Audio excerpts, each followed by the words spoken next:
अस्सलाम वालेकुम everyone, it's me Saira Aslam. ये जो आपको स्क्रीन पर एक खूबसूरत चेहरा नज़र आ रहा है, इनका नाम था डेनिस ब्रैडली फ़िलिप्स, जिसे आज हम डॉक्टर अबू अमीना बिलाल फ़िलिप्स के नाम से जानते हैं।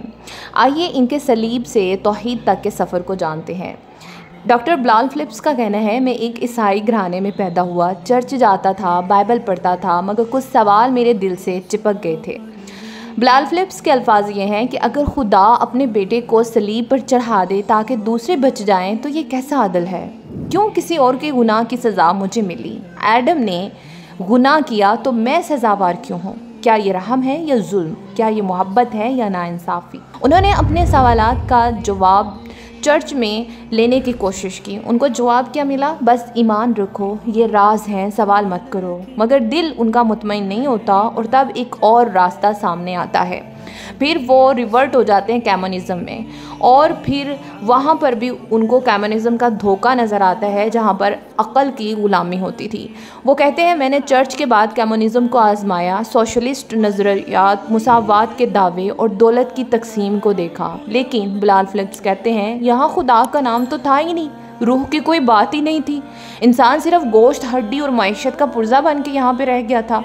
कम्युनिज़म ने जिस्म को ईंधन दिया मगर रूह को खाली छोड़ दिया, तो वो उसकी तलाश में तो थे ही नहीं, उनको तो रूह की तलाश थी। फिर उनकी मुलाकात होती है मुसलमानों से और उनकी सोच की खिड़कियाँ खुलती हैं। उनका कहना है, कम्युनिज़म की वैरानी से निकल कर मैंने अपने चंद मुसलमान दोस्तों से बातचीत शुरू की। ये वो मुसलमान थे जिनकी नमाज, अखलाक और गुफ्तार ने बिलाल फ़िलिप्स को हैरान कर दिया। और फिर वो कहते हैं कि एक दोस्त ने एक दिन उनको एक बुक दी कि अगर तुम सच्चाई चाहते हो तो ये किताब पढ़ो। किताब का नाम था Islam the misunderstood religion by Muhammad Qutb. पहली बार इस्लाम के साथ वो जुमला जो दिल में उनके नक्श हो गया वो ये था, कहते हैं मैंने किताब खोली और जैसे उसको पढ़ा मेरे मुंह से निकला, Islam is not just a religion, it is a system of life based on justice, truth and submission to the one true God. कहते हैं इस किताब की ये अल्फाज नहीं थे, ये मेरे सवालों का ज़िंदा जवाब थे। वो सवाल जो चर्च में दब गए थे, अब इस्लाम ने उनका सरापा जवाब दिया। असल गुनाह नहीं, हर इंसान अपनी जज़ा सज़ा का खुद ज़िम्मेदार होता है। तौहीद, खालिस खुदा की इबादत इस मज़हब का सुपरविजन है। उसके बाद कहते हैं कि नजात कुर्बानी से नहीं, नीयत और अमल से होती है। तो उनके तमाम सवालों के जब जवाबात उनको मिल जाते हैं तो वो फिर बाइबल को, कम्युनिज़म को ठोकर मार देते हैं। कहते हैं 1972 में मैंने ला इलाहा इल्लल्लाह मुहम्मद रसूलुल्लाह कहकर इस्लाम को कबूल कर लिया। डॉक्टर बिलाल फ़िलिप्स के अल्फाज हैं, मुझे ऐसा लगा जैसे मेरी रूह को वो लिबास मिल गया जो सदियों से नंगी थी।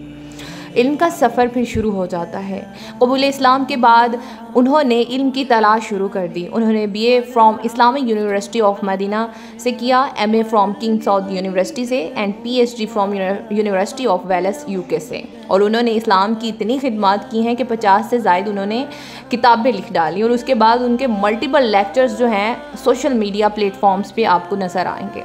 क्रिश्चियन मिशनरियों से सवाल करना चाहती हूँ कि इस्लामोफोबिक मिशनरी हो, बिलाल फ़िलिप्स तुम्हारे अंदर से उठता है, वो तुम्हारी बाइबल पढ़ता है, तुम्हारा निज़ाम देखता है, कम्युनिज़म के झूठ देखता है, वो हर रास्ते से गुजर कर आता और इस्लाम के दरवाजे पे सजदा रेज़ हो जाता और फिर वहाँ से कभी वापस नहीं लौटता। क्या वो नॉलेज नहीं है उसके पास? क्या वो एजुकेटेड नहीं है? वो डॉक्टर नहीं है? क्या उसने बाय रिसर्च कलमतुल्लाह का अलम बुलंद नहीं किया?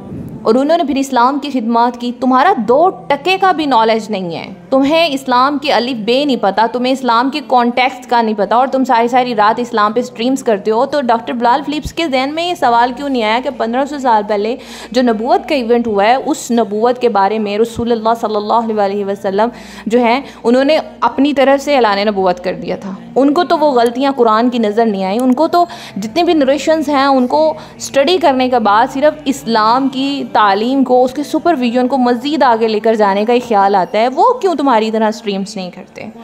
इसलिए कि जब तुम इस्लाम को झूठ कहते हो ना, तो वो शख्स तुम्हारे चेहरों पे सच की आईनादारी बन जाता है और डूब के मर जाओ कि तुम्हारा जो रिलीजन है ना वो ठोकर की जद में है, जो कि इस टाइम डूब रहा है और तेज़ी से डाउन हो रहा है और इस्लाम तेज़ी से ऊपर जा रहा है। और यही वो चीज़ है, यही वो अंदर से खौफ है जो तुम लोगों को दिन रात सोने नहीं देता और लंबी लंबी स्ट्रीम्स करके अपनी नींद की कुर्बानी देते हो। लानत है तुम लोगों पर। इजाज़त चाहती हूँ। अल्लाह हाफिज़।